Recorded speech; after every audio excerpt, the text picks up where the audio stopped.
Mr. Chairman, I want to begin by acknowledging the survivors of Jeffrey Epstein's horrific abuse who are in the room with us today. In particular, it is shocking that the department did not redact the names of Epstein's victims. Instead, it has engaged in a relentless pursuit of Donald Trump's perceived enemies. We now have concrete evidence of disgusting criminality revealed in the Epstein files. How many perpetrators are you even investigating? You showed it. I find it. How many have you indicted? Excuse me. I'm going to answer the question. Answer my question. Chairman Jordan, I'm not going to get in the gutter with these people, but I'm going to answer the question. How many have the president said they indicted him twice. Mr. Chairman, please stop the clock and restore his time. Okay, here we go with these theatrics. And I told you about that, Attorney General, before you started. You don't tell me anything. I did tell you because we saw what you did in the Senate. The answer to my question, how many of Epstein's co-conspirators has she indicted, is 0. It took an act of Congress for you to finally release part of the Epstein files. First, he brought up the president saying they indicted me twice. They sure did. They tried to impeach him twice. Have you apologized to President Trump?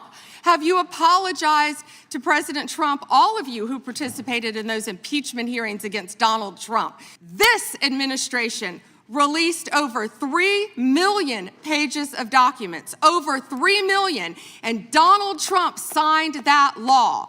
The Dow is over $50,000. I don't know why you're laughing. You're a great stock trader, as I hear, Raskin. We should be talking about making Americans safe. He asked one question. She refused to answer it, so he answered it himself. The answer was 0. Jerry Nadler walked into that hearing room on February 11th, 2026, with a single line of attack. Not a document, not a photograph, not a redacted email, just a number. A number the Attorney General of the United States had every reason to know and every reason not to say out loud. How many of Epstein's co-conspirators have you indicted? What happened next was not a legal argument. It was not a policy debate. It was the moment the entire hearing broke open. Bondi didn't deflect. She didn't pivot. She exploded. And the explosion told the room everything the answer would have told them. This is how it went. Jerry Nadler has represented New York in the House of Representatives since 1992. He served as chairman of the House Judiciary Committee during both of Donald Trump's impeachments. He is a lawyer. He has spent more than 3 decades in rooms where the people across the table are expected to answer for what they have done or failed to do. He is not a man who asks questions without knowing where they lead. On February 11th, Bondi appeared before the House Judiciary Committee for the first time since the Department of Justice had released what it described as the full body of Epstein files, more than 3 million pages. The administration called the release historic. Democrats called it a cover-up. Survivors called it a betrayal. Their names had been published in those 3 million pages while the names of the men who had abused them were blacked out. By the time Nadler's turn came, the hearing had already produced hours of deflection. Bondi had called members of Congress theatrical. She had accused Democrats of not wanting answers because they didn't like honest ones. She had brought up the Dow Jones. She had attacked Jamie Raskin personally. She had refused to face the survivors seated directly behind her. She had already called the entire proceeding a circus. Nadler began with context. He noted that the Department of Justice had twice attempted to prosecute New York Attorney General Letitia James and had failed both times. The charges had been dismissed. He said it was humiliating. He said it was clear the DOJ had targeted James not because she had committed a crime, but because she had held Donald Trump accountable. Then he made the contrast. DOJ has failed to bring any of these perpetrators to justice, he said. Instead, it has engaged in a relentless pursuit of Donald Trump's perceived enemies. Then he asked the question, how many of Epstein's co-conspirators have you indicted? How many perpetrators are you even investigating? Bondi did not answer. She began talking, but she did not answer. She went somewhere else, somewhere longer, somewhere that would use up the time without producing the number. Because the number was 0, and saying it out loud in that room, in front of those cameras, with the survivors seated behind her, was something she was not going to do. Nadler interrupted. Answer my question. Bondi turned on him. I'm going to answer the question the way I want to answer the question. Nadler held firm. No, you're going to answer the question the way I asked it. Bondi's response came back hard and fast. Your theatrics are ridiculous. The room erupted. Voices overlapped. Chairman Jim Jordan tried to restore order. Ranking Member Jamie Raskin stepped in to ensure Nadler received his full time. The moment Raskin spoke, Bondi turned on him too. "You don't tell me anything," she said. "Washed up. Loser lawyer." Raskin holds degrees from Harvard and the University of Maryland. He is a former constitutional law professor. He has practiced law for decades. He had just been called a washed-up loser lawyer by the Attorney General of the United States in a congressional hearing while Epstein survivors sat in the gallery watching. Raskin asked that Nadler receive an additional 45 seconds to account for the time Bondi had used avoiding the question.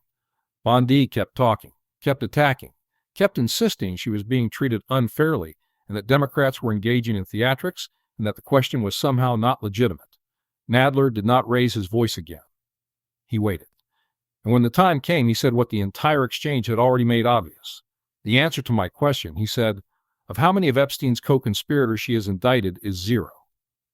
Zero. Not one name. Not one indictment. Not one person held accountable beyond Jeffrey Epstein himself, who was dead. Not one of the men whose names had been redacted in those 3 million pages. Not one of the people the survivors in that gallery had been waiting years to see face consequences. Zero."